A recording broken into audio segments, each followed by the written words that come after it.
या दोन भावांना एकत्र बघून शिंदेपेक्षा जास्त भाजपची टरकली आहे म्हणा किंवा भाजपची फाटली आहे म्हणा. त्यात किरीट सोमय्यांनी ठाकरे बंधूबद्दल असं काही वक्तव्य केले की त्यामुळं ठाकरेंचा विजय आजच निश्चित झाला आहे. नेमकं घडलंय तरी काय? किरीट सोमय्याने भाजपचा कसा बँड वाजवला आहे ते या व्हिडिओमध्ये बघा. तुम्ही कधी ट्रिपला गेलात? म्हणजे आपण सगळे मुलं जेव्हा ट्रिपला जातात तेव्हा एक छान कुठेतरी एखादं रिसॉर्ट असतं किंवा एखादा बंगला आपण घेतो. मग त्याच्यामध्ये ती सगळी मुलं अशी रात्रीच्या वेळेला गप्पा मारत बसलेली असतात. कधी कधी आपण शेकोटी करतो, त्या शेकोटीच्या इथं गप्पा मारत बसतो. आणि मग गप्पांचा विषय काय असतो तर एखाद्या गूढ स्टोरीज किंवा भूताच्या स्टोरी. आता या भूताच्या स्टोरी जेव्हा सांगायला सुरुवात होते तेव्हा त्या ग्रुपमधल्या काही लोकांची टरकलेली असते. पण ते टरकलेली आहे हे दाखवत नाही. काही लोक एकदम कूल निवांत असतात, त्यांना भूताबिताच्या गोष्टींचा काही फार परिणाम होत नाही. आणि मग त्या भूताच्या गोष्टी रंगत येतात. आणि मग ज्यांची टरकलेली असते ना ते मध्येच उठतात आणि ते काय म्हणतात, अरे आपण भूताबिताला काय घाबरत नाही, असं भूतबित काही नसतातच. मग दुसरा उठतो, मग दुसरं काहीतरी म्हणतो, अरे मी तर भूत मला कधी भेटलं ना तर मी त्याच्याशी गप्पाच मारत बसीन. आता ज्यांची टरकलेली असते ना तेच अशा पद्धतीच्या गप्पा मारतात, बरोबर आहे. तशीच काहीची अवस्था ही भाजपची झालेली आहे. भाजप टरकलाय. कोणाला? आता एक लक्षात घ्या, राज ठाकरे आणि उद्धव ठाकरे हे दोघं भाऊ एकत्र येऊ नयेत यासाठी आधी बरेच प्रयत्न केले गेले, पण शेवटी दोघं एकत्र आले. आता दोघं एकत्र आले म्हटल्यानंतर भाजपच्या आणि शिवसेना एकनाथ शिंदे गटाच्या पोटामध्ये जाम दुखायला लागलं.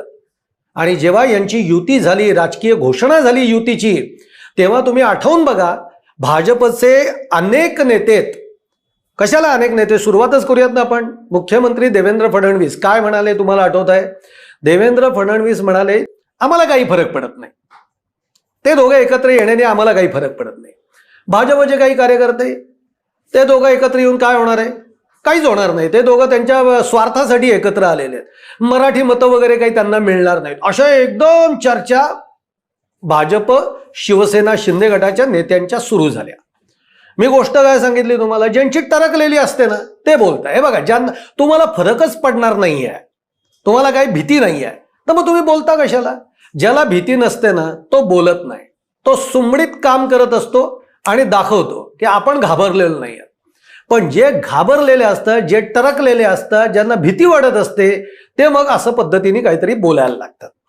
आता त्यातले आपण एक मराठवाड्याचे भाजपाचे नेते, त्यांचं नाव घेऊयात, रावसाहेब दानवे. रावसाहेब दानवे काय म्हणाले माहिती? युती झाल्यानंतर रावसाहेब दानवे म्हणाले की उद्धव ठाकरेंचं राजकीय करिअर आहे ना हे आता संपल्यात जमाय, असं रावसाहेब दानवे बोललेले आहेत. ऐकलं असेल तुम्हाला, आठवतही असेल, बरोबर आहे की नाही? त्याच्यानंतर आज का कालच कोण बोललं? किरीट सोमय्या बोललं. खरं तर सांगू का, मी वाटच बघत होतो की अजूनपर्यंत किरीट सोमय्या बोलले का नाहीत. कारण कुठली पण निवडणूक आली ना की किरीट सोमय्या बोलायला लागतात. निवडणूक झाली की किरीट सोमय्या कुठे असतात आपल्याला माहित नाही बुवा, मगर हम चुप रहेंगे, अशी किरीट सोमय्यांच्या बाबतीतली सगळी अवस्था आहे. पण निवडणुका आल्या की किरीट सोमय्या बोलायला लागतात. तसं काल का आजच किरीट सोमय्या बोलले. किरीट सोमय्या काय बोलले? किरीट सोमय्या म्हणले या दोन बंधूंचं अस्तित्व 16 तारखेला संपून जाणार, असं किरीट सोमय्या म्हणाले. आता किरीट सोमय्यांचं स्वतःचं अस्तित्व राहिलंय का नाही हा मुळामध्ये सगळा प्रश्न आहे. हा संशोधनाचा विषय आहे. किरीट सोमय्यांनाच माहित नाही आपलं अस्तित्व शिल्लक राहिलंय की नाही आता. पण किरीट सोमय्यांनी तोंडसुख घेतलं आणि ते म्हणले या दोन बंधूंचं 16 तारखेला राजकीय आयुष्य संपून जाणार. एक लक्षात घ्या, हे भाजपवाले आहेत ना हे सगळे घाबरलेले आहेत आणि आता एक एक विधानं ते करायला लागलेत. आणि तुम्हाला सांगू, आता त्यांना मुंबईत महापालिकेवर सत्ता आणायची आहे, त्यासाठी ये न के न प्रयत्न सगळे त्यांचे सुरू आहेत. की सध्या राज आणि उद्धव ठाकरेंच्या युतीला एक जो सर्वे आहे हे सगळं या युतीच्या दोघा भावांसाठी फेवरेबल आहे. आणि मग त्यातले अनेक फॅक्टर आहेत. तो आपला आजचा विषय नाही. आपला आजचा विषय किरीट सोमय्या. किरीट सोमय्या बोलले की या दोन बंधूंचं 16 तारखेला राजकीय अस्तित्व नष्ट होणार. असं कोणाचं अस्तित्व नष्ट होतं का हो? अनेक पक्ष आहेत जे कधी त्यांचा पडता काळ येतो, कधी पुन्हा लिफ्ट घेतात. अहो, आज मनसे मधल्या काळामध्ये पडली, बरोबर आहे, काय हरकत नाही, तुम्ही काही पण म्हणा. 2017ला किती निवडून आले, 2012ला किती निवडून आले. 2012चा विषय निघाला म्हणून तुम्हाला सांगतो. आणि मला मुद्दामून ते किरीट सोमय्या असतील आणि रावसाहेब दानवे असतील यांना मला हा 2012चा किस्सा सांगायचा आहे. ते बाळासाहेब ठाकरे हे थकलेले होते, थकलेले म्हणजे अगदीच थकलेले होते. आणि त्यांच्या अगदी त्या शेवटच्या काळामध्ये 2012 लक्षात ठेवा, बाळासाहेब ठाकरेंनी सगळ्या महाराष्ट्राला किंवा मुंबईच्या सगळ्या जनतेला त्यांनी आवाहन केलं की आदित्य ठाकरे आणि उद्धव ठाकरे यांना मी तुमच्या स्वाधीन करतोय, या महाराष्ट्राच्या स्वाधीन करतोय, यांचा सांभाळ करा. अत्यंत भावनिक असं आवाहन त्यावेळेला बाळासाहेब ठाकरेंनी केलेलं होतं. अत्यंत थकलेले होते. पण त्याच दरम्यान 2012लाच महापालिकेच्या निवडणुका होत्या आणि माजी मुख्यमंत्री पृथ्वीराज चव्हाण यांनी त्या निवडणुकीच्या दरम्यान एक वक्तव्य केलं. ते वक्तव्य त्यांनी असं केलं होतं की शिवसेना आता संपली आहे, ती संपल्यात जमाय. एक वेळ मनसेला लोक निवडून देतील, पण शिवसेना आता संपल्यात जमा आहे, असं वक्तव्य कोणी केलेलं होतं? तर असं वक्तव्य पृथ्वीराज चव्हाणांनी केलं होतं. आणि पृथ्वीराज चव्हाणांचं हे वक्तव्य तमाम मुंबईकरांच्या मनाला लागलं होतं. कुठेतरी मराठी माणसाचा, मराठी अस्मितेचा, शिवसेनेचा, पर्यायाने बाळासाहेबांचा तो अपमान वाटला आणि त्याचा बदला मुंबईकर मतदारांनी घेतला. खरं तर पृथ्वीराज चव्हाणांना असं वाटलं होतं की याच्यानंतर काँग्रेस बहुमतामध्ये वगैरे येईल, पण चित्र झालं उलटं. 2012 मध्ये शिवसेनेला 72 जागा मिळाल्या. किती मिळाल्या? 72 जागा. आणि काँग्रेसला किती मिळाल्या? जेमतेम 52 जागा मिळाल्या.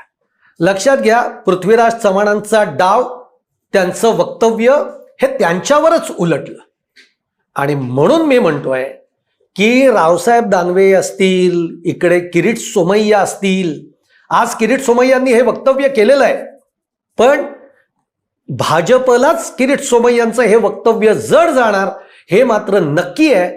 आणि म्हणूनच मी तुम्हाला 2012चा हा संदर्भ दिलेला आहे की त्यावेळेला माजी मुख्यमंत्री पृथ्वीराज चव्हाण बोलले आणि त्यांचं ते वक्तव्य त्यांच्यावरच उलटलं. आज हे दोन भाऊ एकत्र येत आहेत, तर आज त्यातला मुंबईतला जो मराठी मतदार आहे, मुंबईतला मतदार जो आहे तो मराठी असेल, अमराठी असेल, मुस्लिम असेल, ख्रिश्चन असेल, एक लक्ष घ्या, तुम्ही मुंबईमध्ये कुठेही फिरा, तुम्ही मुंबईकरांशी बोला, तो अमराठी जरी असेल तरी तो तुम्हाला एकच सांगेल, नाही नाही, दोन भाऊ आले पाहिजे. ते का आले पाहिजे? त्याच्या मागे शिवसेनेचा एक इतिहास आहे. बाळासाहेबांनी जे काम करून ठेवलंय त्या सगळ्या कामाची ती पावती आहे. आणि अशा वेळेला आज मी जे तुम्हाला म्हटलं ना की टरकली आहे कोणाची, तर टरकली आहे ती भाजप आणि एकनाथ शिंदेच्या शिवसेनेची, हे दोन भाऊ एकत्र आल्यामुळे. आणि त्यातून किरीट सोमय्या असतील, रावसाहेब दानवे असतील, यांच्यासारख्यांची ही अशी वक्तव्य ही भाजपवरच उलटणार आहेत असं मला वाटतंय. त्यामुळे भाजपनी वेळीच असे जे सगळे बोलघेवडे आपले नेते आहेत, ज्यांना कुठे, कधी आणि नेमकं काय बोलायचं हे कळत नाही, अशा नेत्यांना आवर घालावा, एवढंच मला या व्हिडिओच्या माध्यमातून वाटतंय.